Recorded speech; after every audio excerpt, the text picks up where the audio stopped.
பொண்டாட்டி miss you, sorry, கொஞ்சம் பொசசிவ்னஸில் கொஞ்சம் பேசிட்டேன், மன்னிச்சிடு, லவ் யூ, இனிமே இப்படி நடந்துக்க மாட்டான். ரெடி ஆகிட்டேன், கொஞ்சம் டயர்டாக இருக்குது, பட் ஓகே, வேலை இருக்குது. பாருங்கள், பாருங்க,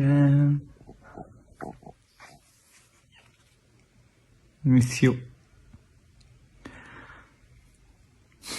சரி, கிளம்புறேன், ஹாப்பியாரு,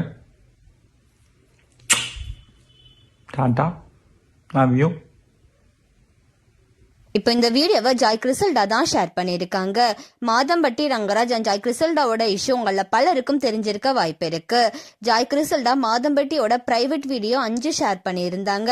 இப்போ 6வது இந்த வீடியோவை ஷேர் பண்ணியிருக்காங்க.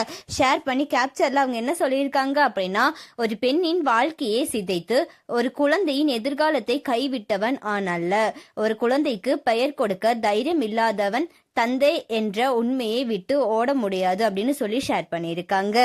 கொஞ்ச நாளாவே மாதம்பட்டி ரங்கராஜ் அவரோட முதல் மனைவி ஸ்ருதி கூட நிறைய விழாக்கள்ல கலந்துக்கிட்டு வராரு. இப்படி இருக்க நிலையில துபாயில இருக்க கண்ணன் ரவி குரூப் கூட சேர்ந்து மாதம்பட்டி ரங்கராஜ் ஒரு ரெஸ்டாரண்ட் ஓபன் பண்ணியிருக்காரு. அந்த விழால ஷாருக் கானும் வந்திருக்காங்க.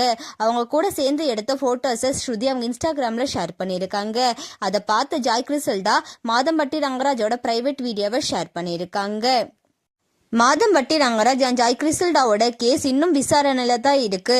இவங்க 2 பேத்துக்குமே தீர்ப்பு இன்னும் வழங்கப்படல. யாருக்கு சாதகமா தீர்ப்பு வழங்க போறாங்க அப்படின்னு சொல்லி தெரியல. அண்ட் அது மட்டும் இல்லாம மாதம்பட்டி ரங்கராஜ் DNA டெஸ்ட் எடுத்தா அந்த குழந்தை என்னோடது தான் சொல்லி ப்ரூஃப் ஆச்சுன்னா அந்த குழந்தையோட வாழ்நாள் செலவு ஃபுல்லும் நானே பாத்துக்கிறேன் அப்படின்னு சொல்லியிருந்தாரு. ஆனா இப்போ வரைக்கும் DNA டெஸ்ட்டை பத்தி எதுவுமே பேசாம ரொம்ப அமைதியா இருக்கனால ஜாய் கிறிசல்டா அவங்களை கிண்டல் பண்ணி நிறைய வீடியோஸை ஷேர் பண்ணிட்டு வராங்க. மாதம்பட்டி ரங்கராஜ் ஜாய் கிறிசல்டாவோட இஷ்யூவை பத்தி உங்களோட கருத்துக்களை கமெண்ட்ல சொல்லுங்க. அண்ட் இந்த மாதிரியான அப்டேட்ஸ்க்கு நம்மளோட சேனலை சப்ஸ்கிரைப் பண்ணிக்கோங்க.